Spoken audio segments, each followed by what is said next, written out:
அவங்களுக்கு சுத்தமா குற்ற உணர்ச்சிலாம் ஒண்ணும் கிடையாது. என்ன குற்ற உணர்ச்சி? இந்த துஷ்டன் விட்டு தூரம் போ, எல்லாம் தஞ்சால சரியா போடும் உனக்கு. அவன் அப்படியே கைக்கு வந்த பாரு. ஃப்ரெண்ட்ஷிப்பை தாண்டி ஒரு இது அதுக்கு ஏதாவது பேர் இருக்குன்னா அந்த உலகத்துல இன்னும் அதுக்கு பேர் வைக்கல. இது ஏன் நடந்தது? அந்த படத்தை போடுங்க சார். இதே மாதிரி தான் என்கிட்ட வந்து கிஸ் பண்ணன்னு கேட்டிருக்கா. இது ஒண்ணுதான் இருக்கு அவங்கிட்ட, வேற எதுவுமே இல்ல. இது ஃபீலிங்ஸ் இல்லையா? ஒத்த ரோசா பிள்ளைய ரொம்ப அற்புதமா வளர்த்திருக்கமா நீ. டூயட் பாடி லவ் பண்ண எனக்கு மறுபடியும் முதல்ல இருந்தா எந்த மோளே எந்த பாரு முடியாது, உங்களை திருத்தவே முடியாது. வணக்கம் my dear zone mates, welcome to Safi zone. நான் உங்க ஷஃபி அண்ட் இன்னைக்கு நம்ம பார்க்க போறது பிக் பாஸ் சீசன் 9 உடைய டே 67 எபிசோட் 68 ஓட ரிவ்யூ தான். இன்னைக்கு எபிசோட ரிவ்யூ பார்க்கறதுக்கு முன்னாடி நேத்து ஒன்னொரு எபிசோட்ல ஒரே ஒரு கண்டென்ட்டை மட்டும் ஒன்னொரு எபிசோட்ல டெலிகாஸ்ட் பண்ணாம விட்டுட்டாங்க. அதை மட்டும் டெலிகாஸ்ட் பண்ணியிருந்தாங்கன்னு வைங்களேன், மொத்த எபிசோடுமே தலைகீழ திருப்பி போட்டிருக்கோமோன்ற மாதிரி இருந்துச்சு. சரி ஓகே, அவங்க மிஸ் பண்ணாலும் நம்ம கண்ணில் மாட்டிருக்குல்ல, நம்ம அதை பத்தி பேசிடலான்றதுக்காக எடுத்து வந்திருக்கேன். யாரை பத்தினா வேற யாரை பத்தி, நம்ம ஆதிரை பத்தி தான். ஆதிரை ரீஎன்ட்ரி கொடுத்த நேரத்துல இருந்து என்ன பேசிட்டு இருக்காங்கன்னு சொல்லி பாத்தீங்கன்னா, அது நான் எஃப்ஜேவை எக்ஸ்போஸ் பண்றதுக்காக வந்திருக்கேன், வினோத்தை எக்ஸ்போஸ் பண்றதுக்காக வந்திருக்கேன், பல பேருடைய முகத்திரையை கிளிக்கிறதுக்காக வந்திருக்கேன்னு சொல்லிட்டு நல்லா வாய்க்கிலேயே பேசினாங்க இல்லையா. கடத்துல அவங்க யாரை எக்ஸ்போஸ் பண்ணாங்கன்னு சொல்லி பாத்தீங்கன்னா அவங்கள தான் எக்ஸ்போஸ் பண்ணிருக்காங்க. ஆதிரை இந்த வீட்டுக்கு ரீஎன்ட்ரி கொடுத்த நேரத்துல இருந்து இப்போ வரைக்கும் எஃப்ஜே மேல வைக்கக்கூடிய குற்றச்சாட்டு என்னன்னு சொல்லி பாத்தீங்கன்னா, அவன் மென் கார்டை யூஸ் பண்ணி, உமன் கார்டை யூஸ் பண்ணி, வீட்டில் இருக்கிற பொண்ணுங்களை யூஸ் பண்ணி, ஏன் என்னையே யூஸ் பண்ணி, எனக்கு அவன் மேல லவ் ஃபீலிங்கே கிடையாது, பட் இருந்தாலும் வீட்டில் இருக்கிற எல்லார்கிட்டையும் போயிட்டு அவன் என்ன லவ் பண்ணான்னு சொல்லி தப்பு தப்பா சொல்லி என்ன தப்பா ப்ரொஜெக்ட் பண்ணிட்டான் அப்படிங்கிற மாதிரிலாம் பேசி அதை தான் ஒரு கேஸ்ன்னு வேற கொண்டு போய் கோர்ட்ல வச்சாங்க. ஆனா இந்த எஃப்ஜே பைப்புல எதுவுமே பேசாம மன்னிப்பு கேட்டு வந்துட்டான். அதுக்குமே ஆதரவு என்ன சொல்லியிருந்தாங்கன்னா, ஜஸ்ட் மிஸ், அவன் மட்டும் மன்னிப்பு கேட்காம இருந்தா அவனை ஃபுல்லா எக்ஸ்போஸ் பண்ணி விட்டுருப்பேன் அப்படிங்கிற மாதிரி வாய்க்கிலேயே பேசினாங்கல்ல. ஆனா அதே ஆதரே எஃப்ஜே கிட்ட என்ன தெரியுமா கேட்டிருக்காங்க, லவ் பண்ணன்ட்டு நீ வந்து டைரக்டா கேட்டிருக்கலாமே, ஃபீலிங்ஸ் இல்லன்றதுலாம் வந்து நீ வந்து டைரக்டா கேட்டிருக்கலாமே அப்படின்னு. இதே ஆதரே தான் என்கிட்ட வந்து கிஸ் பண்ணன்னு கேட்டிருக்கா. அதாவது ஆதரை படுத்து கிடக்குறாங்க, அப்ப எஃப்ஜே வந்து அரோரா கிட்ட என்கிட்ட அவ கிஸ் கேட்டா அப்படிங்கிற மாதிரி எஃப்ஜே சொல்றதுக்கு ஆதரை ஷாக் ஆகி, நான் எப்படா அந்த மாதிரிலாம் கேட்டேன் அப்படின்னு சொல்லி சட்டையை பிடிப்பாங்கன்னு சொல்லி பார்த்தா அதுக்கு ஆதரை சொல்ற பதில கொஞ்சம் கேளுங்களேன். இது ஒண்ணுதான் இருக்கு அவங்கிட்ட, வேற எதுவுமே இல்ல. இது ஃபீலிங்ஸ் இல்லையா? ஐயோ ஐயோ, இதெல்லாம் ஆதரை தெரிஞ்சு பேசுறாங்களா தெரியாம பேசுறாங்களான்னு சத்தியமா புரியவே இல்லை. அப்பப்ப நானும் பூர்ணிமாவுடைய ஃப்ரெண்டு தான் அப்படிங்கிறத அவனுக்கு ஞாபகப்படுத்திட்டே இருக்காங்க போல இருக்கு. எஃப்ஜே கிட்ட இது ஒண்ணு மட்டும் தான் இருக்குதான், வேற எதுவுமே இல்லையாமா. அதை வேற அவங்க சிரிச்சுக்கிட்டே வேற சொல்றாங்க பாருங்க. இதை மீறி அவனுக்கு வேற என்ன வேணும்னு புரியலையே. ஒரு பொண்ணு போயிட்டு ஒரு பையன் கிட்ட கிஸ் கேட்டா அவன் அதை எப்படி எடுத்துக்கணும்? பரவாயில்ல, நம்ம கிட்ட வந்து கிஸ் கேட்கறா, ரொம்ப ஜென்யூனான ஃப்ரெண்ட்ஷிப் போல இருக்கு அப்படிங்கிற மாதிரியா நடிச்சுப்பான். அதை அவன் வேற மாதிரி தான் எடுத்துப்பான். இதே ஆதரே தான் என்கிட்ட வந்து கிஸ் பண்ணன்னு கேட்டிருக்கா. இது ஒண்ணுதான் இருக்கு அவங்கிட்ட, வேற எதுவுமே இல்ல. இது ஃபீலிங்ஸ் இல்லையா? இப்ப புரியுதா ஆதிரை எதுக்காக எனக்கும் அவனுக்கு இருக்குது ஜஸ்ட் ஃப்ரெண்ட்ஷிப் மட்டும் கிடையாது, ஃப்ரெண்ட்ஷிப்புக்கும் மேல அந்த ரிலேஷன்ஷிப்புக்கு பேர் என்ன அப்படிங்கிறது இந்த உலகத்துல இன்னும் வைக்கவே இல்லை அப்படிங்கிற மாதிரி சொன்னாங்க பாத்தீங்களா. ஃப்ரெண்ட்ஸுக்குள்ள முத்தம் கெட்டுப்பாங்களான்றது தெரியல, நான் முத்தம் கெட்டதுனால அது ஃப்ரெண்ட்ஷிப்புக்கும் மேல, பட் அது லவ் கிடையாது, அதுக்கும் இதுக்கும் கீழே தான், பட் அதுக்கான பேர் என்னன்றது இன்னும் வைக்கவே இல்லைன்ற மாதிரி சமாளிச்சிருக்காங்க. இதே ஆதரே தான் என்கிட்ட வந்து கிஸ் பண்ணன்னு கேட்டிருக்கா. இது ஒண்ணுதான் இருக்கு அவங்கிட்ட, ஃப்ரெண்ட்ஷிப்பை தாண்டி ஒரு இது அதுக்கு ஏதாவது பேர் இருக்குன்னா அந்த உலகத்துல இன்னும் அதுக்கு பேர் வைக்கல. சரி, ஆதரே எஃப்ஜே கிட்ட கேட்ட முத்தத்தை கூட இந்த ஃபர்ஸ்ட் சீசன்ல மருத்துவ முத்தம் அப்படிங்கிற மாதிரி ஒரு முத்தத்தை கொண்டு வந்தாங்க பாத்தீங்களா. அந்த மாதிரி ஏதோ ஒரு கேட்டகரியில தான் ஆதரே எஃப்ஜே கிட்ட கேட்டிருப்பாங்க போலன்னு சொல்லிட்டு அதை கூட விட்டுறாங்க வைங்களேன். அடுத்த எஃப்ஜே சொல்றான், ஆதரே வந்து பாய் ஃப்ரெண்ட் இருக்குன்ற மேட்டர் எஃப்ஜே கிட்ட சொன்னதுக்கு எஃப்ஜே வந்து சொல்லியிருக்கானா, அதாவது உனக்கு பாய் ஃப்ரெண்ட் இருக்கான்றதை நீயே சொல்ற, அவன் வெளியே இருந்து ஷோ பார்த்துட்டு இருப்பான், அவன்லாம் பார்த்தா தப்பா நினைச்சிக்க மாட்டானு சொல்லி கேட்டா அவன் ஒன்றும் பிரச்சனை கிடையாது, அவன் சில்லு தான், அவங்க ஃபேமிலியில தான் ஒரு மாதிரி நினைக்கிறதுக்கு வாய்ப்பு இருக்கு, அதை கூட வெளியே போய் நான் சமாளிச்சுக்கிறேன் அப்படிங்கிற மாதிரிலாம் சொல்லிருக்காங்க. இவ்வளவு சொல்லும் போது ஒருத்தருக்கு தப்பா தோணாதா? அதை சொல்லும் போது கூட இப்ப அதுக்கு ஆதரை முட்டு கொடுக்குற மாதிரி என்ன தெரியுமா சொல்றாங்க, நான் கேட்டிருக்கேன், உன் பாய் ஃப்ரெண்ட் இருக்கானடி, பார்த்தா என்னடி அவனா சில் தான், அவனை ஹேண்டில் பண்ணிப்பேன், என்ன அவன் வீட்டில் மட்டும் தான் யோசிப்பாங்க. இவ்வளவு நெருக்கடி இருக்குன்னு சொல்றாரு, என்ன சொல்ற போறாங்க வாங்க பாக்க. அது எதுக்காக சொன்னா, அவங்க வீட்டுல மட்டும்தான் பார்த்தா யோசிப்பாங்க, அப்பா அம்மாக்கு நம்ம என்ன மாதிரி இருக்கோங்கிறதெல்லாம் புரியாது. சரியா? எப்படி ஆதரையால இப்படி எல்லாம் பேச முடியுதுன்னு சத்தியமா புரியவே இல்லை. இவங்க ரெண்டு பேரும் பழகிறத பார்க்கும்போது அவங்களுக்கு ஆப்வியஸா அப்படிதான் தோணுமா, ஆப்வியஸா அப்படி தோன்ற அளவுக்கு நீங்க பழக போய் தான் அவங்களுக்கு அப்படி தோணுது. நீ போய் ஒரு பையன் கிட்ட முத்தம்லாம் கேட்கறத உன் பாய் ஃப்ரெண்ட் வேணா சாதாரணமா எடுத்துக்கலாம், அவங்க ஃபேமிலியில பரவாயில்ல, முத்தத்தையே இவ்வளவு சத்தமா கேட்கறா, ரொம்ப நல்ல பொண்ணா இருப்பா போல இருக்கே, இவ தான் நம்ம வீட்டுக்கு வந்து குத்து விளக்க ஏத்தி ஆகணும் அப்படின்னு சொல்லிட்டு அவங்க பையன்ட்டு போயிட்டு அடமா பிடிப்பாங்க. அப்பா அம்மாக்கு நம்ம என்ன மாதிரி இருக்கோங்கிறதெல்லாம் புரியாது. சரியா? முன்னாடி வரைக்கும் ஆதிரை எஃப்ஜே பின்னாடியே போய் டார்ச்சர் பண்ணிருக்காங்க அப்படிங்கிற விஷயம் மட்டும் தான் தெரிஞ்சிருச்சு. இப்பதான் ஆதிரை எஃப்ஜே கிட்ட முத்தம் கேட்டிருக்காங்க, என் வீட்டில் சமாளிச்சுக்கிறேன், என் பாய் ஃப்ரெண்டை சமாளிச்சுக்கிறேன்ற வரைக்கும் இப்ப வெளியே வந்திருக்கு.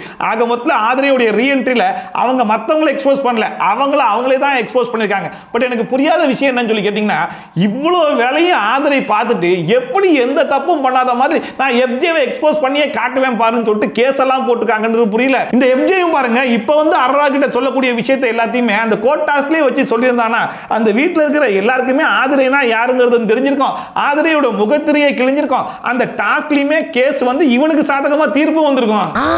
அது அனாவசியம். ஆக மொத்தம் இவங்க ரெண்டு பேரும் மாறி மாறி பேசக்கூடிய விஷயத்தெல்லாம் வச்சு பார்க்கும்போது எனக்கு ஒரே ஒரு விஷயம் தான் தோணுது, ஆதிரைக்கு எந்த விதத்திலையும் எஃப்ஜே சளைச்சவனும் கிடையாது, ஆதிரையை நம்பி கூட பழகனவன் என்னைக்கும் பொழைச்சவனும் கிடையாது. சரி, நம்ம இன்னைக்கு எபிசோடுக்கு வருவோம். இன்னைக்கு எபிசோட ஸ்டார்ட் பண்ணும்போதே பாத்தீங்கன்னா ஒரு பக்கம் வந்து விக்ரம், சுபிக்ஷா, எஃப்ஜே, வினோத் இவங்கெல்லாம் உட்காந்து பேசிட்டு இருக்காங்க.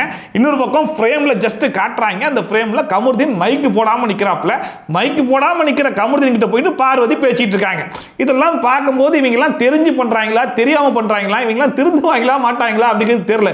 எனக்கு என்ன தோணுதுன்னா, பார்வதி இதெல்லாம் வந்து பிளான் பண்ணி பண்றாங்களோ அப்படிங்கிற டவுட்டும் ஹெவியா வரதான் செய்யுது. என்ன காரணம்னா, பார்வதி இந்த வாரம் நாமினேஷன்ல இல்ல, கமருதீன் இந்த வாரம் நாமினேஷன்ல இருக்காப்ல. என்ன சேட்டை பண்ணாலும் கடைசி வரைக்கும் வெளியே போறது கிடையாது பார்வதி. ஆனா கமருதீன் வெளியே போறதுக்கான வாய்ப்பு இருக்குல்ல, அதனால இந்த மாதிரி வேலைகள் எல்லாம் பார்த்து கமருதீன் மேல ஒரு பயங்கரமான ஹேட்டை உருவாக்கி எப்படியாச்சும் கமருதீனை வெளியே அனுப்பிச்சு விட்டுறலாம் அப்படிங்கிற மாதிரி எதுவும் பிளான் பண்றாங்களான்னு தெரியல. பட் என்ன ஆனாலும் சரி, ரெண்டு பேருமே வந்து கடைசி வரைக்கும் திருந்த மாட்டோன்ற மாதிரி சுத்திட்டு இருக்காங்க. இதுக்கு ஒரு பெஸ்ட் பனிஷ்மெண்டா என்ன தெரியுமா கொடுக்கலாம், வீக்கெண்ட் எபிசோடு வரும்போது இவங்களால பாதிக்கப்பட்டிருக்காங்க பாத்தீங்களா, 50 பேருக்குமே வந்து நாமினேஷன் ஃப்ரீ பாஸ் அடுத்த வாரம் கொடுத்துறணும். இவங்க ரெண்டு பேரையுமே விஜய் சேதுபதியே வந்து டைரக்ட் நாமினேஷன் பண்ணி விட்டணும். அடுத்த வாரம் ஃபுல்லா இவங்க ரெண்டு பேர்ல யார் வெளியே போறா அப்படிங்கிற மாதிரி நினைச்சு நொந்து நூடுல்ஸ் ஆகி அப்பயாச்சும் ஒரு குற்ற உணர்ச்சி அவங்களுக்கு வருதா அப்படிங்கறத நம்ம கண் கூட பார்த்தோம்னு வைங்களேன், பார்க்குற ஆடியன்ஸ்க்கும் மன நிறைவா இருக்கும், டிஆர்பியும் எகிரிடும். இந்த விஷயத்தை மட்டும் கன்சிடர் பண்ணி பண்ணீங்கன்னு வைங்களேன், அடுத்த வாரம் செம்ம சூப்பரா இருக்கும். இந்த வீட்டில் சுபிக்ஷா எங்கிட்டு போனாலுமே கடல் சம்பந்தமான பாட்டு பாடுறது, அதுக்கப்புறம் அவங்களே எழுதி ஒரு பாட்டு ஒன்று பாடினாங்க பார்த்தீங்களா, அந்த பாட்டை கிட்டத்தட்ட ஒரு 2000 வாட்டி வீட்டில் இருக்கிற எல்லார்கிட்டையும் பாடி காமிச்சிருப்பாங்க போல இருக்கு. அதை வச்சே விக்ரம் ஒரு கேஸ் எல்லாம் போட்டு வச்சிருந்தார் இல்லையா. இன்னைக்கு காலையிலையும் பார்த்தீங்கன்னா கடல் சம்பந்தமான பாட்டு ஒன்று பாடிட்டு இருந்தாங்க. அப்புறம் அவங்க எழுதின பாட்டை அவங்களே மறந்தாலும் எஃப்ஜே எடுத்து கொடுக்குறன்ற மாதிரி எடுத்து கொடுத்த உடனே அந்த பாட்டை மறுபடியும் பாட ஆரம்பிச்சிட்டாங்க.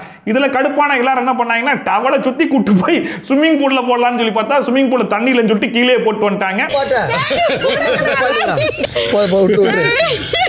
இதெல்லாம் ஏன் டெலிகாஸ்ட் பண்றாங்கன்னு சொல்லி பாத்தீங்கன்னா, விக்ரமுடைய கேஸை வந்து பிக் பாஸ் அக்செப்ட் பண்ணிட்டாப்ல. அது என்ன கேஸ்னு சொல்லி பாத்தீங்கன்னா, சுபிக்ஷா இந்த வீட்ல பாட்டு பாடுறதெல்லாம் ஓகே தான், ஆனா ஒரே பாட்டை பாடி எங்களை சாவடிக்கிறா, அது மட்டும் இல்லாம பீட் பாக்ஸிங் பண்றேன் அப்படிங்கிற பேர்ல வீடு முழுக்க துப்பி வச்சிடறா அப்படிங்கிற மாதிரி ஒரு ஃபன்னான காமெடியான கேஸை கொடுத்திருந்தார் இல்லையா. எதுக்கு எல்லாத்தையும் சீரியஸாவே கொண்டு போனோம், ஒரு ஃபன்னான கேஸையும் எடுத்து நடத்தி தான் பார்ப்போம் அப்படின்னு சொல்லிட்டு இந்த கேஸை அப்ரூவ் பண்ணிருக்காங்க. இதுல பாத்தீங்கன்னா விக்ரமுக்கு வந்து அட்வொகேட்டா சபரியும், சுபிக்ஷாக்கு வந்து அட்வொகேட்டா பார்வதியும் அப்பீல் ஆகுறாங்க. புகார் அளிப்பவர் விக்ரம், குற்றம் சாட்டப்பட்டவர் சுபிக்ஷா. இது ஒரு ஃபன்னான ஜாலியான டாஸ்க் அப்படிங்கிறதுனால இது ஒரு ஸ்கிரிப்ட் மாதிரி டிராமா மாதிரியே பண்ணிடலாம் அப்படின்னு சொல்லிட்டு எல்லாம் பிளான் பண்ணியே வந்துட்டாங்க போல இருக்கு. ஒரு பக்கம் பார்த்தா விக்ரம்லாம் காதுல பஞ்சம் மாட்டிட்டு வந்தாப்ல. என்னன்னு சொல்லி கேட்டா, சுபிக்ஷா ஒரே பாட்டை மறுபடியும் பாடி அவருக்கு காதே போயிருச்சாமா. அண்ட் மற்றவங்கலாம் சேர்ந்து ஃபன் பண்ணாங்களான்னு தெரியல. ஆனா வினோத்தோடைய கவுண்டர் தான் இருக்கிறதுலே பயங்கர ஹைலைட்டா இருந்துச்சு. இதுல சபரி பாத்தீங்கன்னா பிளட் சாம்பிளை எவிடன்ஸா கொடுக்குறேன் அப்படிங்கிற பேர்ல மாதுளை பழத்துல முக்கி எடுத்து கொடுத்தாப்ல. அந்த சாம்பிளை வாங்கி இதை போஸ்ட்மார்ட்டத்துக்கு கொடுங்க அப்படிங்கிற மாதிரி சொல்லிட்டு இருந்தாரு. அதுல இருந்து எடுத்த பஞ்சில இருந்து அந்த ரத்தங்கள் இது போஸ்ட்மார்ட்டத்துக்கு அனுப்பு. இல்ல வினோத் வந்து சுபிக்ஷா பாட்டு பாடுறதெல்லாம் ஒரு பக்கம் இருக்கட்டும், அவங்கள தூண்டி விட்டது யாரு அப்படிங்கிற மாதிரி கேட்கும்போது பிரவீன் ஒருத்தர் இருந்தாருங்க, அவர் வீட்டை விட்டு வெளியே போயிட்டார். அடுத்த எஃப்ஜே ஒருத்தர் இந்த வீட்டுக்குள்ள தான் சுத்திட்டு இருக்கான் அப்படிங்கிற மாதிரிலாம் சொல்லிட்டு இருந்தாங்க. அண்ட் வழக்கமா சுபிக்ஷா ஒரு பாட்டு ஒன்று பாடுவாங்க தெரியுமா, எல எல வாழ வங்க கடலை ஆள அப்படின்னு சொல்லிட்டு அந்த பாட்டை அவங்க பாடினாங்களோ இல்லையோ, நம்ம பார்வதி பாடின உடனே அதுக்குமே புடிச்சு கெட்டு அவ கால அப்படிங்கிற மாதிரி அதுக்குமே ஒரு பயங்கரமான கவுண்டர்லாம் போட்டு இருந்தாப்ல. அதெல்லாம் பார்க்கறதுக்கு தான் கொஞ்சம் ஃபன்னா இருந்துச்சு. இன்னொரு பக்கம் நம்ம கமருதீன் வழக்கம் போல அர்ரா மேல படுத்துட்டு சொல்லிட்டு வலிப்பு வந்த மாதிரி பட்டுருந்தாப்ல. அதுக்குமே வினோத் உடலையே அவர் தூக்கி ஜென்ஸ் பக்கத்துல குறை வைக்க அந்த வலிப்புலாம் வராதுன்னு சொல்லிட்டு அங்கேயும் ஒரு கவுண்டரை போட்டு பிடிச்சு விட்டாரு. மயங்கறாரு அவர் ஜென்ஸ் பக்கத்துல உட்கார வச்சா. பட் என்னதான் இது ஒரு ஃபன் கேஸ், ஜாலியான கேஸ் அப்படிங்கிறதுனால எல்லாருமே சேர்ந்து பயங்கரமான காமெடிலாம் பண்ணிட்டு இருந்தாலும் கடைசியில் வந்து தீர்ப்புன்னு வரும்போது கொஞ்சம் சீரியஸா சொல்லணும் அப்படின்னு சொல்லிட்டு வினோத் என்ன சொன்னாருன்னா, சுபிக்ஷா இந்த வீட்டுக்குள்ள வந்து ரொம்ப சீக்கிரமாவே இந்த திறமையெல்லாம் வெளிப்படுத்தினாங்க, இதை எல்லாத்தையுமே ரொம்ப சீக்கிரமாவே கத்துக்கிட்டாங்க, அவங்களால முடியும்னா அவங்கள மாதிரி இருக்கிற எல்லாராலையும் முடியும். சோ திஸ் தீர்ப்பு கோஸ் டு சுபிக்ஷா அப்படிங்கிற மாதிரி சொல்லி முடிச்சு விட்டாங்க. எவிடன்ஸ் இல்லாததால் சுபிக்ஷா வழக்கு வெற்றி பெற்றது. அப்புறமா இந்த ஆதரை பாருங்க, எஃப்ஜே பக்கத்தில் தான் நிற்கிறான் அப்படிங்கிறத நோட் பண்ணிட்டு நம்மளே ஒரு அனாதை, இந்த வீட்டில் நமக்காக பேசுறதுக்கு நமக்காக நிற்கிறதுக்கு யார் இருக்கா அப்படிங்கிற மாதிரி சொல்லி அவங்க வாய கூட முடியல. எஃப்ஜே குடுகுடு ஓடி போய் கட்டி பிடிச்சி ஏன் நான் இல்லையா அப்படிங்கிற மாதிரி பண்ணிட்டு அதை பார்க்கும்போது இவன் இன்னும் திருந்தல மாமா அப்படிங்கிற மாதிரி தான் இருக்குது. ஆதரை இத்தனை அடி அடிச்சதுக்கு அப்புறமும் மறுபடியும் போறான்னா இவனெல்லாம் என்ன சொல்றதுன்னே தெரியல. ஒரு பக்கம் கமருதீன் பார்வதி இவங்க ரெண்டு பேரும் 100% திருந்தாத கேஸ் அப்படிங்கிற மாதிரி தெரிஞ்சாலும், இன்னொரு பக்கம் ஆதரை எஃப்ஜே அவங்க ரெண்டு பேருக்குமே டப் கொடுத்து பக்கத்துல போயிட்டு தான் இருக்காங்க. இவங்க ரெண்டு பேரும் தாஸ்ல வச்சா அப்படியே சமமா இருப்பாங்க போல இருக்கு. டூயட் பாடி லவ் பண்ண எனக்கும் தான். இதுல அரோரா வேற பாட்டு பாடி இருந்துச்சு. டூயட் பாடி லவ் பண்ண ஆசை தான் எனக்கும் இருக்குன்னு வாய கூட மூடல. இருக்கா அப்ப வாசுதி போகலாம்னு சொல்லிட்டு ஒரு பக்கம் அரோரா கையும் முடிச்சு இழுத்துக்கிட்டு இருக்கான். இவன் பண்றதெல்லாம் பார்க்கும்போது எப்படி தெரியுமா இருக்குது, ஆதரை சும்மா ஒரு பேச்சுக்கு தான் இந்த வீட்டில் இருக்கிற எல்லா பெண்களையும் யூஸ் பண்ணி ஒரு கேம் ஒன்று ஆடுறான் அப்படிங்கிற மாதிரி சொல்லிச்சு. அதை நான் உண்மையாக்கி காட்டுறேன் பாருங்க அப்படிங்கிற மாதிரி எதுவும் களத்தில் இறங்கிட்டானான்னு புரியலன்ற மாதிரி தான் இருந்துச்சு. இன்னொரு பக்கம் பார்த்தீங்கன்னா அரோரா பயங்கரமான காமெடிலாம் பண்ணிட்டு இருக்கு. எனக்கு நீ ஒன்னே ஒன்று கண்ணே கண்ணுன்னு இருப்பானா ஓகே அப்படிங்கிற மாதிரி சொல்லிட்டுருக்காங்க. ஆமா அதை எவங்கிட்ட எக்ஸ்பெக்ட் பண்ற பாரு, அவன் ஆல்ரெடி 4 பேர் ஓட்டிட்டு இருக்கான். இல்லை உன்கிட்ட ஒன்னே ஒன்று கண்ணே கண்ணுன்னு அவன் இருக்கணுமா? சரி அவன் இருக்கிறது ஒரு பக்கம் இருக்கட்டும், நீ இருக்கியா அப்படின்னு சொல்லிட்டு இவளை பார்த்து கேட்டுருவாங்கன்னு சொல்லிட்டு அதுக்குமே அரோரா வந்து எனக்கு ஆல்ரெடி ஒருத்தன் இருந்தான், அவன் வீட்டை விட்டு வெளியே போயிட்டான், எனக்கு வந்து 2 உனக்கு வந்து 1 ஓகேவா அப்படிங்கிற மாதிரி டீலிங் பேசிட்டு இருக்கு. எனக்கு 2 இருக்கும், எனக்கு பிரச்சனை இல்லையா? இந்த பிக் பாஸ் ஷோவை பார்க்குற மக்கள் வந்து நிறைய விஷயங்களை கற்றுக்கவும் முடியும், உள்ள இருக்கிற கண்டஸ்டன்ஸ் நிறைய கருத்துக்களை பகிரவும் முடியும் அப்படிங்கிற மாதிரிலாம் சொல்லிட்டு இருந்தாங்க இல்லையா. இந்த சீசனில் நீ கொண்டு இருக்கிற கண்டஸ்டன்ஸ் சொல்லக்கூடிய கருத்துக்கள்லாம் ரொம்ப கருத்தா இருக்கடா அப்படிங்கிற மாதிரி தான் இருந்துச்சு. இதில் வழக்கமாக அரோரா ஒரு வேலை ஒன்று பார்ப்பாங்க தெரியுமா, எஃப்ஜே என்ன பார் அப்படிங்கிற மாதிரி கூப்பிட்டு கண்ணாலேயே மயக்க ட்ரை பண்ணுறாங்களாமா. இந்த வேலையை எஃப்ஜே கிட்ட மட்டும் கிடையாது, அரோரா எல்லாருக்கிட்டையுமே பார்த்துட்டு இருக்காங்க அப்படிங்கிறத அங்கே நேராக பார்த்த கெமியே வெளியே வந்து இன்டர்வியூலையும் சொல்லியிருக்காங்க. இப்போ அதே வேலையை தான் எஃப்ஜே கிட்டையும் பார்த்துட்டு இருந்தாங்க. அதுக்கு எஃப்ஜே என்ன ரொமான்டிக்கா பார்க்குறியா அப்படிங்கிற மாதிரி போயிட்டாங்க. என்ன பண்ற, ரொமான்டிக்கா பார்க்குறியா? ட்ரை பண்ணு. அப்புறமா இந்த பார்வதி சாண்ட்ரா திவ்யா பிரிஞ்சிருக்கிறத என்னால் பார்க்கவே முடியல, எப்படியாச்சும் அவங்க 2 பேரையும் ஒன்று சேர்த்தே ஆகணும் அப்படின்னு சொல்லி முடிவு எடுத்து சாண்ட்ரா கிட்ட வந்து பேச ஆரம்பிக்கிறாங்க. ஒரு வாட்டி அவகிட்ட பேசி பார்க்கலாமே அப்படிங்கிற மாதிரி சொன்னோடனே சாண்ட்ரா என்ன சொல்லிட்டாங்கன்னா, இங்கே பாரு அன்னைக்கு அவ பண்ணது உனக்கு ஓகேவா இருந்துச்சா அப்படிங்கிற மாதிரி சொன்னாங்க. என்ன மேட்டர்னு சொல்லி கேட்டா, பிரஜன் வெளியே போன உடனே கவோட கிளியர் பண்ணி கொடு அப்படிங்கிற மாதிரி வந்துட்டாங்க இல்லையா, அதுதான் சாண்ட்ராக்கு பிரச்சனை அப்படிங்கிற மாதிரி சொல்றாங்க. அது ஏன் அப்படின்னு சொல்லி பார்த்தா, அதாவது எங்க பேர் அவ்வளோ கெட்டு போயிருக்கும் போதும், நாங்கள் வந்து அவ்வளோ பிரச்சனைகள் இருக்கும் போதும், அவளுக்கு ஒரு பிரச்சனைன்னு சொல்லி வரும்போது நாங்கள் 2 பேருமே அவ கூட நின்றுருக்கோம். ஆனால் அவர் வெளியே போன உடனே அதுக்கு கொஞ்சம் கூட ஃபீல் பண்ணாமல் வந்து கவோட கிளீன் பண்ணி கொடுறான்னா, அப்போ எப்படா அவர் வெளியே போவார்ன்ற மாதிரி வெயிட் பண்ணிட்டு இருந்தாளா அப்படிங்கிற மாதிரி கேட்குறாங்க. அண்ட் என்னை விட பிரஜன் தான் திவ்யா கூட பயங்கர க்ளோஸா இருந்தாரு. பட் அவர் வந்து பெஸ்ட் பெர்ஃபார்மர்ல திவ்யா பேரை சொல்லலன்ற ஒரே ஒரு காரணத்துக்காக அந்த பிரஜனை போட்டு அவ எவ்வளவுலாம் ஹர்ட் பண்ணிருக்கா தெரியுமா? அவளுக்கு ஓட்டு போடலைன்னு பிரச்சனை எவ்வளவு ஹர்ட் பண்ணா தெரியுமா? அதை கூட விட வீக்கெண்ட் எபிசோட்ல யார் எவிக்ட் ஆகி வெளியே போவா அப்படிங்கிற மாதிரி கேட்ட கேள்விக்கு அவ கொஞ்சம் கூட யோசிக்காம என் பேரை சொல்றா, அவையும் என் பேரை சொல்றா, நானுமே பெஸ்ட் பெர்ஃபார்மர்ல அவ பேரை சொல்லல அதனால தான் சொல்றா அப்படிங்கிற மாதிரி சொல்லி வாயை கூட மூடல. உடனே பார்வதி அதெல்லாம் உடனே பண்ணிடுவா, அதெல்லாம் நான் நோட் பண்ண தான் செஞ்சேன் அப்படிங்கிற மாதிரி யார் சொல்லிக்கிட்டு இருக்கா? பார்வதி. இவங்க 2 பேரும் சேர்த்து வைக்க வந்து பார்வதி சொல்லிட்டு இருக்காங்களாமா. சேர்த்து வைக்கணுன்ற இன்டென்ஷன்ல யாராச்சும் வந்திருக்காங்கன்னா அவங்க சொல்லும் போது இல்ல அதெல்லாம் விடு, அதெல்லாம் யோசிக்காத அப்படிங்கிற மாதிரி சொல்றவங்கள நான் பார்த்திருக்கேன்.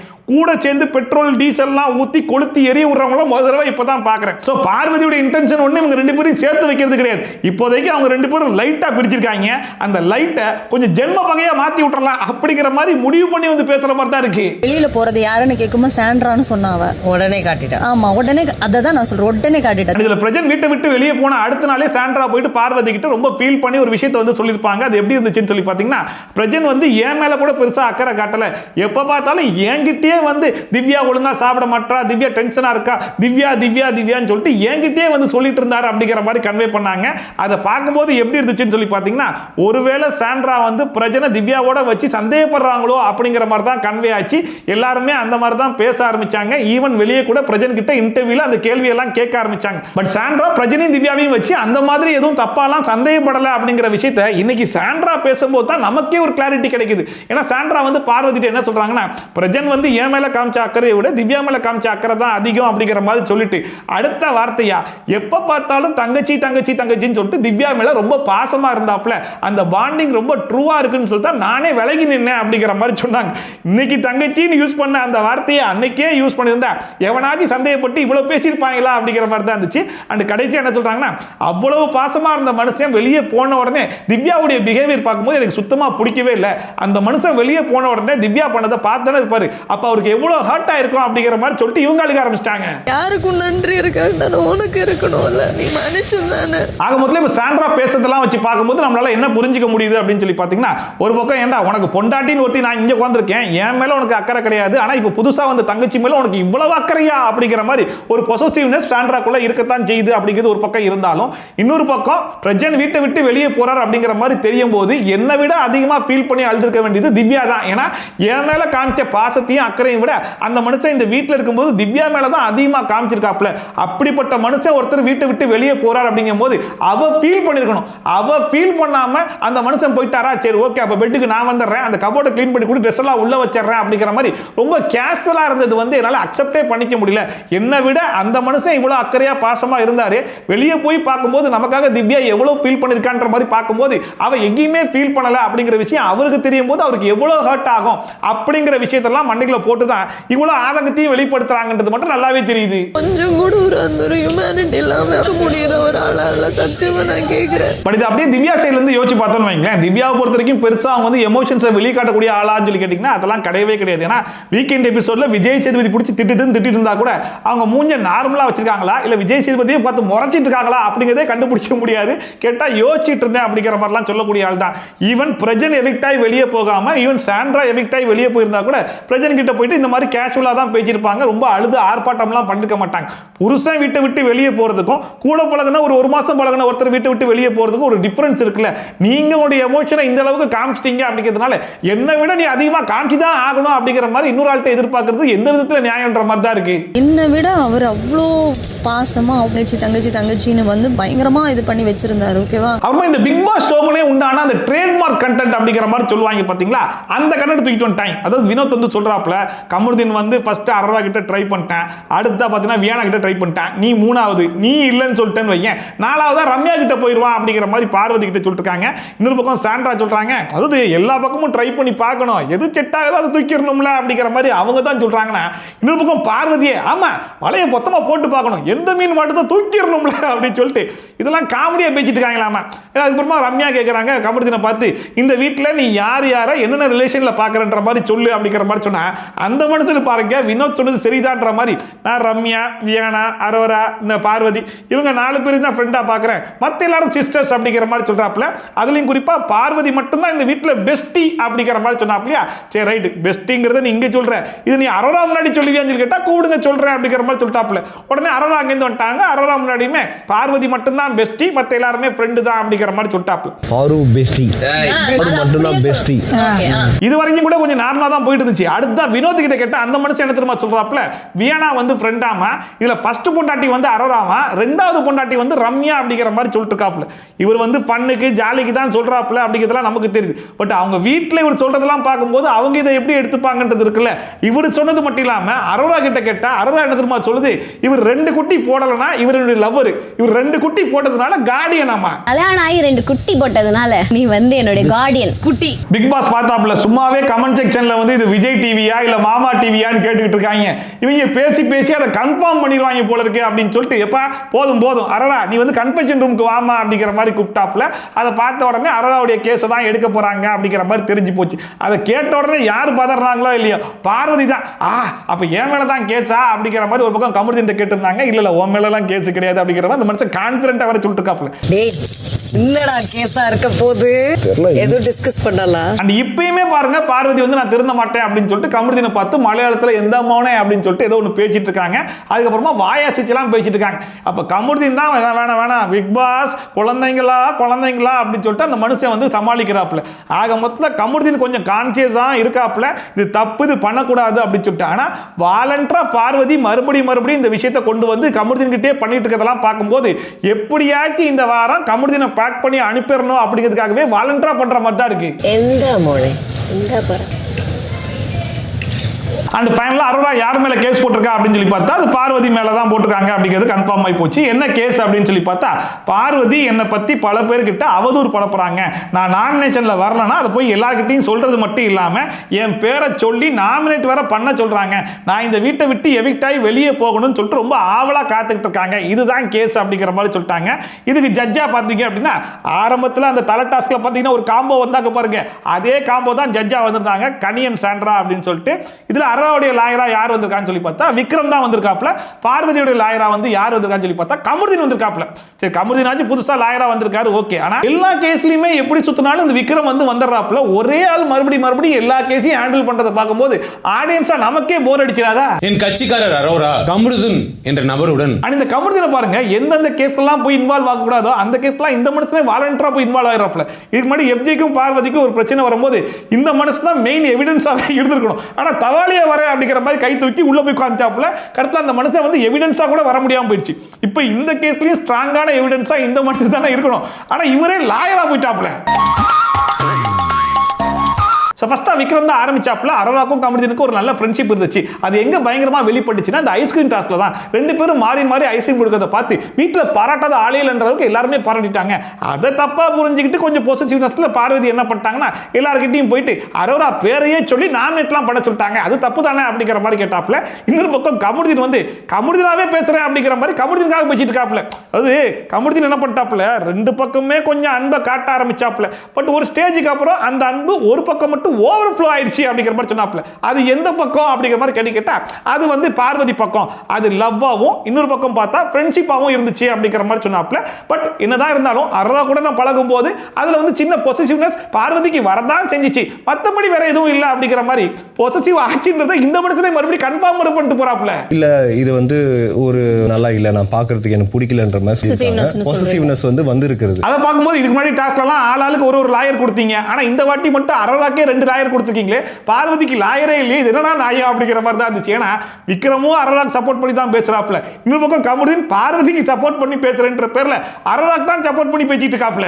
ஒரு சைடு வந்து ஓவர்ஃப்ளோ ஆயிருக்கு, பார்வதி சைடுல அந்த அன்பு ஓவர்ஃப்ளோ ஆயிருக்கு. அந்த கமருதீனே வந்து பார்வதிக்கு பொசசிவ் ஆகத்தானே செய்யும் அப்படிங்கிற மாதிரி ஒரு நல்ல பாயிண்டை எடுத்து கொடுத்த உடனே அங்க இருந்து அரோரா வந்து என்ன சொன்னாங்கன்னா, பொசசிவ் ஆகுது அப்படின்னா அது பொசசிவோட நிக்காது, அது ஹேட்டா மாறும். அது ஹேட்டா மாறினதுனால தான் வீக்கெண்ட் எபிசோட்ல வியானாவே ரொம்ப ஓப்பனா சொன்னாங்க, பார்வதி என்கிட்டே வந்து அரோராவை நாமினேட் பண்ண சொன்னாங்க அப்படின்னு சொல்லிட்டு. இதுக்கு மேல வேற என்ன வேணும்? சோ பார்வதியோட எண்ணம் முழுக்க நான் இந்த வீட்டை விட்டு வெளியே போகணும்ன்ற மாதிரி தான் இருக்குது. அது அவங்க வாயாலேயே அவங்க ஒத்துக்கணும் அப்படிங்கிற மாதிரி கேட்க ஆரம்பிச்சாங்க.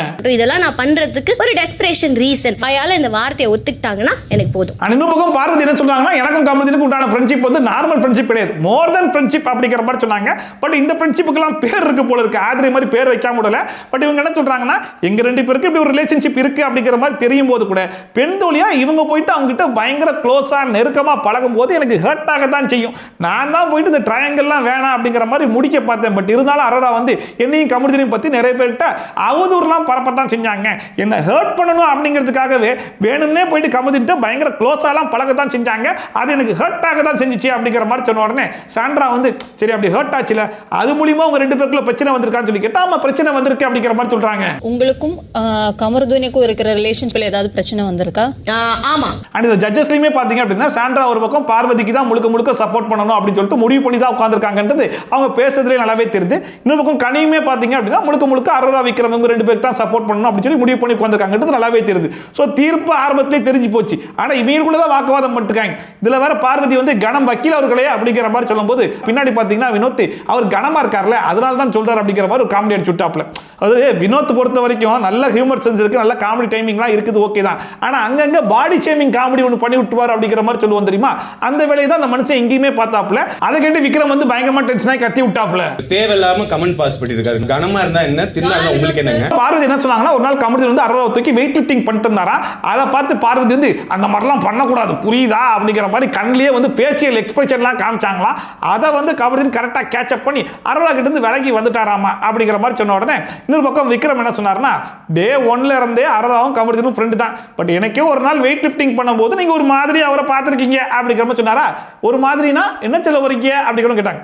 ஒரு மாதிரினா ஆசையா பார்த்துருக்கீங்க, ஆசையானா என்ன ஃப்ரேம் பண்ண பார்க்குறீங்க, அது எப்படி நீங்கள் ஒரு பெண்ணை வந்து அவதூறா பேச முடியும் அப்படின்னு சொல்லிட்டு சம்மந்தம் இல்லாமல் பேச ஆரம்பிச்சிட்டாங்க. நீ ஒரு மாதிரி தான் பார்த்தேன்னு சொன்னேன், அது எப்படி ஒரு மாதிரின்னு சொல்லலாம், நீ எப்படி அப்படி சொல்லலாம், பெண்ணை அவதூறா பேசுறியா, நீ ஒரு லாயரா இருந்துட்டு ஒரு பெண்ணை வந்து இப்படிலாம் பேசலாமா அப்படின்னு சொல்லிட்டு கைமையா கத்த ஆரம்பிச்சிட்டாங்க.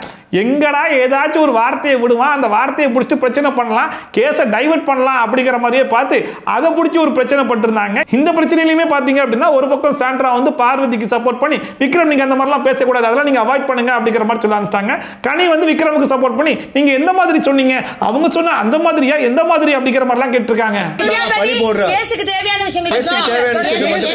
பிக் பாஸ் பார்த்தாப்புல எங்கேயோ ஆரம்பிச்ச கேஸ் கடத்துல எங்கெங்கயோ கொண்டு போய் கடத்துல எதுக்கோ வந்து சண்டை போட்டுருக்காங்களே அப்படின்னு சொல்லி பார்த்துட்டு சரி உங்களுக்குலாம் 10 நிமிஷம் பிரேக் தரேன், எல்லாரும் போய் டிஸ்கஸ் பண்ணிட்டு மறுபடியும் வந்து கண்டினியூ பண்ணுங்க அப்படிங்கிற மாதிரி சொன்னாப்ல. அப்பயும் பார்வதி கமிட்டி போயிட்டு நமக்கே சூப்பரா போயிட்டு இருக்கு, செமையா போயிட்டு இருக்கு, நமக்கு தான் ஃபேவரா போயிட்டு இருக்கு அப்படிங்கிற மாதிரிலாம் வாய் கூசாம பேசிக்கிட்டு இதுல வேற நான் என்னென்ன பாயிண்ட்ஸ் பேசணுன்றதெல்லாம் எழுதி தரேன், அதை பார்த்து அப்படியே பேசிருன்னு சொல்லிட்டு முழுக்க எழுதி கொடுக்குறாங்க. அதாவது துஷார் போயிட்டு வியானா கிட்ட பேசும்போது அரோராக்கு வந்து பயங்கரமா பொசசிவ் ஆகுதுல, அதே மாதிரி தானே எனக்கும் ஆகும் அப்படிங்கிற பாயிண்ட் எல்லாம் கேளு அப்படிங்கிற மாதிரி எழுதிட்டு இருக்கும்போது பிக் பாஸ் வந்து உள்ள வாங்க அப்படிங்கிற மாதிரி கூப்பிட்டாப்ல. அது மறுபடியும் உள்ள போனதுக்கு அப்புறம் எங்க இருந்து எங்கெங்கயோ போக ஆரம்பிச்சிட்டாங்க. என்ன கேட்கறாங்கன்னா அரோராக்கு வந்து என் மேல இருந்த ஃபீலிங் வந்து ஜஸ்ட் ஃப்ரெண்ட் ஃபீலிங் மட்டும் கிடையாது, அதுக்கும் மேல தான், அதை அவளே என்கிட்ட சொல்லியிருக்கா அப்படிங்கிற மாதிரிலாம் கொண்டு போக ஆரம்பிச்சிட்டாங்க. அதுக்கு அரோரா வந்து அந்த மாதிரிலாம் சொல்லவே கிடையாது, என்னைக்குமே நான் அவனை ஃப்ரெண்டா மட்டும் தான் பார்த்திருக்கேன், அது மட்டும் இல்லாம எப்பயுமே வந்து பார்வதியை பத்தி என்கிட்ட வண்டியாலாம் சொல்லியிருக்கேன், ஆனா அதெல்லாம் நான் எங்கேயுமே வெளியே சொல்ல மாட்டேன், எனக்கு வந்து துஷார் மேல தான் ஃபீலிங் இருந்துச்சு, இவன் மேல ஃபீலிங் இல்லைன்றதை நான் எப்பயுமே சொல்லிட்டேன் அப்படிங்கிற மாதிரி அவங்க ஒரு பக்கம் சொல்லிட்டாங்க. பட் இருந்தாலும் இன்னொரு பக்கம் பார்வதி வந்து இல்ல பிளாட்டானிக் அப்படிங்கிற மாதிரி சொல்லிருக்காங்க. அது மட்டும் இல்லாம ஃபேமிலின்ற மாதிரி சொல்லிருக்காங்க. ஃபேமிலின்னு பார்க்கும்போது அந்த மாதிரி இந்த மாதிரிலாம் வரதுக்கு வாய்ப்பு இருக்கு அப்படிங்கிற மாதிரிலாம் எங்கெங்கேயோ கொண்டு போய் பார்த்தாங்க. கடைசியில் நம்ம எதிர்பார்த்த மாதிரி ஒரு பக்கம் கனி வந்து விசாரிச்ச வரைக்கும் என்னுடைய தீர்ப்பு வந்து அரோரா சைடு தான் அப்படிங்கிற மாதிரி அவங்க சொல்லிட்டாங்க. இன்னொரு பக்கம் விசாரிச்சதுல எந்த பக்கமே பார்வதி பக்கம் நியாயம் இருக்க மாதிரியே தெரியல. இருந்தாலும் சாண்ட்ரா வந்து ஏன் தீர்ப்பு பார்வதி பக்கம் தான்ற மாதிரி கொடுக்குறாங்க. இந்த தீர்ப்பு அரோரா பக்கம் தீர்ப்பாகுது, இந்த கேஸ் வந்து பார்வதி பக்கம் போகுது. ரெண்டு ஜட்ஜுமே வேற தீர்ப்பு சொன்னாங்க அப்படின்னா ஆட்டோமேட்டிக்கா மக்கள் மன்றத்துக்கு போயிடும் இல்லையா. சோ மக்கள் மன்றத்தில் இருக்கிற எல்லாருமே டிஸ்கஸ் பண்ண ஆரம்பிச்சாங்க. சோ அப்போ வந்து அங்க இருக்கிற பல பேர்கிட்டே போயிட்டு பார்வதி வந்து அரோரா பேரை சொல்லி நாமினேட்லாம் பண்ண சொல்லியிருப்பாங்க போல இருக்கு. சோ அதை வச்சு அரோராக்கு வந்து தீர்ப்பு கொடுத்துடலாம்னு சொல்லிட்டு மக்கள் மன்றம் இருக்கவங்களா சேர்ந்து அரோரா பக்கம் தீர்ப்பு கொடுத்தாங்க. அதுக்குமே பார்வதி பாருங்க தெரியும்டா குரூப்பிசம் பண்ணிட்டாங்க, ஆக மொத்தம் குரூப்பிசம் வென்றது அப்படின்னு சொல்லிட்டு வாய் கூசாம பேசிட்டு இருக்காங்க. வீக்கெண்ட் எபிசோட்ல வியானாவே ரொம்ப ஓப்பனா என்கிட்ட வந்து அரோரா பேரை சொல்லி நாமினேட் பண்ண சொன்னாங்க அப்படிங்கறத சொல்லிட்டாங்க. இதுக்கு மேல வேற பாயிண்ட் ப்ரூவ் பண்ணணுமா, இத சொல்லியுமே குரூப்பிசம் வென்றதுன்னு வாய் கூசாம பேசிட்டு இருக்காங்க. இதுல கேஸ முடிச்சிட்டு வெளியே வந்த உடனே சாண்ட்ரா பார்வதியை பார்த்து நீ தேவையில்லாத வேலை பார்த்துட்டு நீ கமிட்டில லாயரா வச்சிருக்க கூடாது, அவனை விட்னஸா வச்சிருந்தான்னு வையேன், இந்த கேஸை நம்ம ஸ்ட்ராங்கா முடிச்சிருக்கலாம் அப்படிங்கிற மாதிரி சொல்லிருக்காங்க. எந்த அடிப்படையில் நீங்க ஸ்ட்ராங்கா முடிப்பாங்கன்றது ஒண்ணுமே புரியலன்ற மாதிரி இருந்துச்சு. இதுல பார்வதி கொடுத்த ரிப்ளை தான் இருக்கிறதுல ஹைலைட்டா இருந்துச்சு. அது கமிட்டின பார்வதியை விட யாராலையும் பெட்டரா புரிஞ்சு வைக்கவே முடியாது அப்படிங்கிறத இன்னைக்கு ப்ரூவ் பண்ணிட்டாங்க. அவனை மட்டும் எவிடன்ஸா விட்டுருந்தேன்னு வையேன், அரோரா கூப்பிட்ட உடனே அங்க போய் சாட்சி சொல்லியிருப்பான் அப்படிங்கிற மாதிரி சொல்லிட்டாங்க. உண்மையிலே கமர்தீன் அதை தான் பண்ணிருப்பாரு. அவங்க கேட்டிருப்பாங்க, அவங்க முதல்ல கூப்பிட்டிருப்பாங்க, இவன் போயிருப்பான். பார்வதி இந்த விஷயத்தை சொல்லும் போது தான் நமக்கே புரியுது இவனும் கமர்தீனும் சும்மா லாயரா செலக்ட் பண்ணல, இவனை லாயரா செலக்ட் பண்ணாம விட்னஸா விட்டோம் அப்படின்னா இவன் நமக்கு சாட்சி சொல்ல மாட்டான், அங்கதான் போய் சாட்சி சொல்லுவான் அப்படிங்கறத புரிஞ்சுக்கிட்டு தான் நம்ம பக்கம் வளர்ச்சி போடலாம் லாயரா செலக்ட் பண்ணிருக்காங்க. இதுலயே இவ்வளவு யோசிக்கிறாங்க அப்படின்னா அந்த மைக்க மறைச்சு பேசுறதுல எவ்வளவு பிளான் இருக்கும். அப்ப கமர்தீனை வெளியே அனுப்புறதுக்கு தானே அந்த பிளான போட்டிருப்பாங்க. பார்வதி கமர்தீனை பத்தி புரிஞ்சு வச்சுக்கிறதுக்கு ஒன்றும் தப்பே கிடையாது அப்படிங்கறத கமர்தீனம் ப்ரூவ் பண்றாப்ல. அரோரா போயிட்டு நீங்க வேணும்னே தானே பண்ணீங்க அப்படிங்கிற மாதிரி கேட்ட உடனே நான் எங்க அப்படி பண்ண போறேன், டாஸ்கா பாருங்க, நான் கேம்ங்கிறதுனால தான் அப்படி சப்போர்ட் பண்ணேன், வெளியே வந்ததுக்கு அப்புறமா நீங்க அந்த மாதிரி பாக்குறீங்கன்னா நீங்க தான் அந்த மாதிரிலாம் யோசிக்கிறீங்க, நான் வந்து நடுநிலையா உங்க ரெண்டு பேருக்குமே தானே பாயிண்ட்ஸ் எடுத்து கொடுத்தேன் அப்படிங்கிற மாதிரி சொல்லிட்டு இருக்காப்ல. அதாவது இவர் பார்வதிக்கு லாயரா, ஆனா அரோராக்கு பாயிண்ட்ஸ் எடுத்து கொடுத்தேன்றது அரோராட்டி சொல்லிட்டு இருக்காப்ல. உனக்கு தான் பாயிண்ட்ஸ் எடுத்து கொடுத்தேன் உனக்கு. அது நீங்க அப்புறமா சாண்ட்ரா ரம்யான் பார்வதி 3 பேர் உட்கார்ந்து பேசிட்டு இருக்கும்போது சாண்ட்ரா என்ன சொல்றாங்கன்னா அரோரா அங்க சொன்னதெல்லாம் நீ கொஞ்சம் யோசிச்சு பார்க்கத்தான் செய்யணும், ஏன்னா எனக்குமே கமர்தீன் உனக்காகலாம் வந்து நின்னதும் கிடையாது, உன்னை பத்தி நிறைய தப்பா தான் பேசியிருக்கேன், அதெல்லாம் நீ தான் கொஞ்சம் யோசிச்சு பார்க்கணும் அப்படிங்கிற பேர்ல வழக்கமா பார்வதி சாண்ட்ரா கிட்ட கொளுத்தி போடுவாங்க இல்லையா, அந்த வேலையை இன்னைக்கு சாண்ட்ரா பார்வதி கிட்ட பார்த்தாங்களோ அப்படிங்கிற மாதிரி இருந்துச்சு. இன்னொரு பக்கம் ரம்யா வந்து என் பங்குக்கு நானும் 2 போட்டுக்கிறேன் அப்படிங்கிற பேர்ல கமர்தீன் நிறைய தடவை போயிட்டு அவளை எனக்கு சுத்தமா பிடிக்கவே இல்லை, அவளை பார்த்தாலே எனக்கு பயமா இருக்கு அப்படிங்கிற மாதிரிலாம் யாருக்கிட்ட சொல்லியிருக்கான், அரோரா முன்னாடியே போய் சொல்லியிருக்கான், அதை தான் அவங்க கொண்டு வந்து சொல்றா அப்படிங்கிற மாதிரி 2 பேரும் மாறி கமர்தீன் பண்ண வேலையெல்லாம் எடுத்து சொன்ன உடனே பார்வதியே இப்படிலாம் முடியிருக்கானா அப்படிங்கிற மாதிரி யோசிக்க ஆரம்பிக்கிறாங்க. எனக்கு பார்வை பிடிக்கல, எனக்கு அவளை பார்த்தாலே பயமா இருக்கு, அவ பண்ற கேரக்டர்லாம் பார்த்து எனக்கு ஒரு மாதிரி. அண்ட் நம்ம நேற்று எபிசோட்லேயே சொல்லியிருந்தோம், இவங்க 2 பேரும் பனிஷ்மெண்ட் அக்செப்ட் பண்ற மாதிரி அக்செப்ட் பண்ணிட்டு வீட்டில் இருக்கிற எல்லா வேலையும் பார்க்குறேன் அப்படிங்கிற மாதிரி சொன்னாலும் அந்த வேலையெல்லாம் உருப்படியாக பண்ண மாட்டாங்க, மறுபடியும் கேப்டன் உச்சரை தான் போட்டு எடுப்பாங்கன்ற மாதிரி சொன்னோம்ல. கரெக்டாக நீங்கள் செய்ய ஆரம்பிச்சிட்டாங்க. அமித் வந்து பார்வதி கிட்ட கிச்சன் கவுண்டர் க்ளீன் பண்ணிருங்க அப்படிங்கிற மாதிரி சொன்னா ஒரு நாளைக்கு ஒரு தடவை தான் க்ளீன் பண்ணுவாங்களாமா. இதுக்கு சப்போர்ட் பண்ணி கமருதீன் ஒரு பக்கம் பேசுறாப்புல, வினோத்லாம் சம்பந்தமே இல்லாமல் சப்போர்ட் பண்ணிருந்தாப்புல. அப்போ அமித் வந்து இவங்கெல்லாம் பேசி பிரோஜனமே இல்லைன்னு சொல்லிட்டு உள்ள போய் கனிகிட்டையும் விக்ரம் கிட்டையும் சொன்ன உடனே சரி ஓகே நாங்களே பண்றோம் அப்படிங்கிற மாதிரி வந்துட்டாங்க. இல்ல கனிலாம் எங்களுக்கு வந்து டீ காஃபி முட்டைலாம் போச்சு, இருந்தாலும் வேலையும் நாங்க தான் பண்ணணுமா அப்படின்னு கேட்கும்போது அமித் சொல்றாப்புல, பின் என்னங்க பண்றது, அவங்க வேலை பார்க்கட்டா பிடிச்சி ஜெயிலியா போட முடியும், கமருதீனாச்சும் சொன்னா கேட்கறாப்புல, பார்வதிலாம் வேலையை செய்ய மாட்டாங்கன்ற மாதிரி சொன்னா அதுக்கு அவங்களுக்கு கோவம் வருது. என்ன சொல்றீங்க, நான் எப்ப வேலை செய்யல, இந்த மாதிரிலாம் பேசாதீங்க, நான் ஆரம்பத்திலே சொன்னேன்ல நீங்க வேலையெல்லாம் அதிகமா கொடுப்பீங்கன்னு, அந்த மாதிரி தான் பண்றீங்கன்னு சொல்லிட்டு நேத்து சொன்ன அந்த பாயிண்ட மறுபடியும் கொண்டு வந்து அமித் மேல தான் பழிய போட்டுருக்காங்க. பனிஷ்மென்ட் ஒத்துக்கும் போதே எல்லா வேலையும் எங்க மேல போடக்கூடாது அப்படின்னு சொல்லியாச்சு. இல்ல விக்ரம்லாம் ரொம்ப ஓப்பனாவே சொல்லிட்டாப்ல, இவங்க 2 பேரும் பண்றதெல்லாம் பார்த்தா குற்ற உணர்ச்சியை ஃபீல் பண்ற மாதிரியே தெரியலன்னு சொன்னா அதுக்கு கமருதீனுக்கு பயங்கரமா கோவம் வந்து பொங்கி எழுந்து வந்துறாப்ல. இல்ல பார்வதி வேற, எனக்கு ஆரம்பத்திலே தெரியும் நம்ம எந்த வேலை பார்த்தாலும் வேலை பார்க்கலன்ற மாதிரி சொல்றதுதான் இவரோட வேலை அப்படிங்கிற மாதிரி மறுபடியும் அமித் மேல தான் பழிய போடுறாங்க. நீங்க பாரு பண்ணிருக்க மாட்டாங்க ஸ்டாண்ட்ல தான் நீங்க இருப்பீங்க என்னைக்குமே. ஆக மொத்தம் இவங்க 2 பேரும் பண்ண தப்புக்கு தான் பிக் பாஸ் வீடு முழுக்க பனிஷ்மெண்ட் கொடுத்து வச்சிருக்காப்ல. சும்மா நாங்க எதுக்கு பனிஷ்மெண்ட் அனுபவிக்கணும், உங்க 2 பேருக்கும் நாங்க எல்லாரும் சேர்ந்து ஒரு பனிஷ்மெண்ட் கொடுக்குறோம் அப்படிங்கிற மாதிரி கொடுத்தாலும் அதை அக்செப்ட் பண்ற மாதிரி அக்செப்ட் பண்ணிட்டு அந்த வேலையும் பார்க்க மாட்டோம் அப்படிங்கிற மாதிரி இருக்காங்க. இல்ல கேள்வி கேட்டா பயங்கரமா கோவம் வருது மட்டும் இல்லாம அவங்க கேட்கிற கேள்வியை விட பார்வதியும் கமருதீனும் கேட்கிற கேள்வி தான் இன்னும் ஹைலைட்டா இருக்குது. இவங்க என்ன கேட்கறாங்க, நாங்க 2 பேரும் பனிஷ்மெண்ட் அனுபவிச்சா மட்டும் உங்களுக்கு முட்டை பால் காபி டீ எல்லாம் கிடைச்சிருமா, எங்களை வருத்தி தான் நீங்க குளிர் காயணுமா அப்படின்னு சொல்லிட்டு இவங்க கேட்டிருக்காங்க. டேய் இதெல்லாம் அவங்க கேட்க வேண்டிய கேள்விடா, எப்படா மனசாட்சி இல்லாம நீங்க கேக்குறீங்க. பனிஷ்மென்ட்னால வந்து இந்த டீ காபி எல்லாமே வந்துருச்சுங்களா, இதெல்லாம் சொன்னதுக்கு அப்புறம் சரி ரைட் நாங்க வேலை பார்க்கறோம் அப்படிங்கிற பேர்ல கமருதீன் போயிட்டு விளக்கமாற போட்டு டம்மு டம்முன்னு அடிச்சுட்டு ஒரு பக்கம் வேலை பார்க்க போறாப்ல, இன்னொரு பக்கம் பார்வதிக்கெல்லாம் பயங்கரமா கடுப்பா இருக்குதாமா. உண்மையிலே கடுப்பாக வேண்டியது ஹவுஸ் மேட்ஸ், ஆனா சம்பந்தமே இல்லாம இவங்க கடுப்பாயிட்டு இருக்காங்க. இதுல வேற பாத்தீங்கன்னா சாண்ட்ரா ஒரு பயங்கரமான வேலை ஒன்று பார்த்திருப்பாங்க. இந்த பார்வதி சாண்ட்ரா உட்காந்து பேசிட்டு இருந்தாங்க பாத்தீங்களா, அப்ப சாண்ட்ரா என்ன சொல்றாங்க, பேசாம நீங்க இந்த பனிஷ்மெண்ட்டுக்கு பதிலா பேச வேணான்ற மாதிரி நான் ஒரு பனிஷ்மெண்ட் சொன்ன தெரியுமா, அதையே நீங்க அக்செப்ட் பண்ணிருக்கலாம் அப்படிங்கிற மாதிரி சொன்னதுக்கு பார்வதி வந்து எங்களால பேசாமல இருக்க முடியாதுல்ல அப்படிங்கிற மாதிரி சொல்றாங்க. அதுக்கு சாண்ட்ரா என்ன சொல்றாங்க, பேசாமனா பேசாமையா இருக்கணும், யாருக்கு தெரியாம நீங்க போய் பேசிக்கலாம், ஆனா இந்த பனிஷ்மெண்ட்ல தப்பிச்சிருக்கலாம்ல அப்படிங்கிற மாதிரி பார்வதி பண்ற பனிஷ்மெண்ட்டுக்கு சப்போர்ட் பண்ணி பேசிட்டு இருக்காங்க. நீங்க பேசிக்கிறது உங்க டேலண்ட், நீங்க ஈஸியா பேசிக்கலாம், எல்லாரும் வெறுப்பேத்தலாம். அதோட நீங்க எபிசோட் முடிஞ்சு போச்சு. நீங்க எபிசோட் பொறுத்த வரைக்கும் ஸ்டார்டிங்ல நம்ம ஆதிரை பத்தி பேசணும் பாத்தீங்களா, அந்த வீடியோ பொறுத்த வரைக்கும் ஜஸ்ட் ஒரு 10 செகண்ட்ஸ் வீடியோ தான். அந்த வீடியோ மட்டும் ஒன்னொரு எபிசோட்ல ஆட் பண்ணிருந்தாங்கன்னா ஆதிரை யாரு அப்படிங்கிறது எல்லாருக்குமே தெரிஞ்சிருக்கும். பட் எதுக்காக அதை கட் பண்ணாங்க அப்படிங்கிறது சத்தியமா தெரியவே இல்லை. ஒருவேளை ஆதிரையை பாசிட்டிவா காட்டலாம் அப்படிங்கிற மாதிரி சேனலே ட்ரை பண்றாங்களா அப்படிங்கிறதுமே புரியல. பட் ஆதிரை யாருங்கிறத அவங்களே எக்ஸ்போஸ் பண்ணிட்டு போயிட்டாங்களோ அப்படிங்கிற மாதிரி தான் இருக்குது. இன்னொரு பக்கம் சாண்ட்ரா அவங்களுடைய ஆதங்கம் என்ன, இதுக்கு முன்னாடி பிரச்சனை சந்தேகப்பட்டாங்க அப்படிங்கிற ஒரு பார்வை இருந்துச்சு, அந்த பார்வையெல்லாம் அழிச்சு இல்லப்பா அவர் தங்கச்சியை தான் பார்த்தாரு, அப்படிதான் நானும் பார்த்தேன் அப்படிங்கிறத அவங்களே ஒரு கிளாரிட்டி கொடுத்தாங்க. அது கொஞ்சம் பரவாயில்லன்ற மாதிரி இருந்தாலும் இன்னொரு பக்கம் பார்வதியோட சேர்ந்து பார்வதிக்கு ஏற்ற மாதிரியே ஒரு பேச்சு ஒன்று பேசுறாங்க பாத்தீங்களா, அதுலயே சாண்ட்ரா யாருங்கிறத அவங்களுமே வெளிச்சம் போட்டு காட்டுறாங்களோ அப்படிங்கிற மாதிரி தான் இருக்குது. அப்புறமா இந்த கோர்ட் டாஸ்க் எங்கிட்டு சுத்தினாலும் வித்யாபதின்னு சொல்லிட்டு விக்ரம தூக்கிட்டு வந்து அந்த மனுஷனே லாயரா போட்டு அதுவே போர் அடிச்சு போச்சு அப்படிங்கிற மாதிரி இருந்துச்சு. ஃபர்ஸ்ட் டாஸ்க் வந்து ஃபன் டாஸ்கா போச்சு, ரெண்டாவது வந்து ஒரு சீரியஸா தான் போச்சு. ஆனா அதையுமே கமருதீன் உள்ள வந்து நான் அதை ஃபன் ஆக்கிடுறேன் அப்படின்னு சொல்லி அவருமே அரோராக்கு சப்போர்ட் பண்ணி பயங்கர ஃபன்னா முடிச்சு விட்டாப்ல. அண்ட் இன்னொரு பக்கம் பார்வதி அண்ட் கமருதீன் இவங்க 2 பேருக்கும் வீக்கெண்ட் எபிசோட்ல என்ன நடக்க போகுது, ஏது நடக்க போகுது, வீக்கெண்ட் எபிசோட்ல எப்படிப்பட்ட ஒரு ட்ரீட்மெண்ட் கொடுக்க போறாங்க, ரெட் கார்டுலாம் கொடுப்பாங்களா இல்ல எல்லோ கார்டு கொடுப்பாங்களா இல்ல நெக்ஸ்ட் வீக் ஒரு பனிஷ்மெண்ட் கொடுப்பாங்களா அப்படிங்கிறது தெரியல. பட் நம்ம சைடுல ஒரு சஜஷன் கொடுத்துருக்கோம், அவங்க 2 பேரை மட்டும் அடுத்த வாரம் நாமினேட் பண்ணீங்கன்னா சூப்பரா இருக்கும் அப்படின்னு சொல்லிட்டு அதை கொஞ்சம் கன்சிடர் பண்ணா நல்லா இருக்குமோ அப்படிங்கிற மாதிரி இருக்கு. சரி நீங்க எபிசோட் பத்தின கருத்து என்ன அப்படிங்கிறத மறக்காம கமெண்ட் செக்ஷன்ல சொல்லுங்க. இதே மாதிரி ட்ரோல்ஸ் அண்ட் ரிவ்யூஸ்லாம் பார்க்கணும்னா மறக்காம சப்ஸ்கிரைப் பண்ணிட்டு பக்கத்துல கூடிய பெல் ஐகான் டான் தட்டி விட்டீங்கன்னா போற வீடியோ நோட்டிஃபிகேஷன் டான் டைம் கொஞ்சம் சேரும். சோ மீடியா மச் சூப்பரான வீடியோட சூப்பரான ரிவ்யூட சூப்பரான ட்ரோலோட சந்திக்கலாம். Bye from Shafi, tata, bye bye and take care.